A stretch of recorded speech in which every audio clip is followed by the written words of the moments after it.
একটি স্বর্ণের গহনার ওজন 16 গ্রাম, তাতে স্বর্ণ এবং তামা এর পরিমাণ 3:1। কি পরিমাণ স্বর্ণ যোগ করলে স্বর্ণ ও তামার অনুপাত 4:1 হবে? একটা স্বর্ণের গহনার ওজন হচ্ছে 16 গ্রাম, নিলাম 16 গ্রাম, তাতে স্বর্ণ আর তামা আছে 3:1। তার মানে হচ্ছে এটা 3x আর এটা 1x, মোট হলো 4x। 4x মানে হচ্ছে 16 গ্রাম। তাহলে এই 3:1 এর মধ্যে স্বর্ণ কত আছে?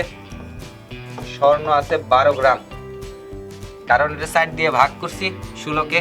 3 আর 1 আনুপাতিক 4x। 4x সমান যদি 16 হয়, x এর মান বের করে নিছি 4, 3 তারা 12। আর তামা আছে এখানে আমার 4 গ্রাম। ভালো কথা, 4 গ্রাম আছে।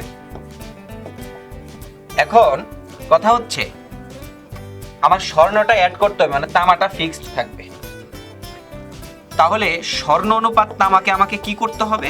স্বর্ণ অনুপাত তামা, স্বর্ণের অনুপাতটাকে আমাকে করতে হবে 4 আর তামার অনুপাতটাকে আমাকে করতে হবে 1।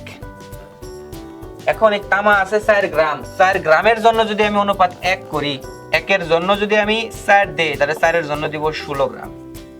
তাহলে আমার হয়ে গেল। তাহলে 16 গ্রাম স্বর্ণ আমার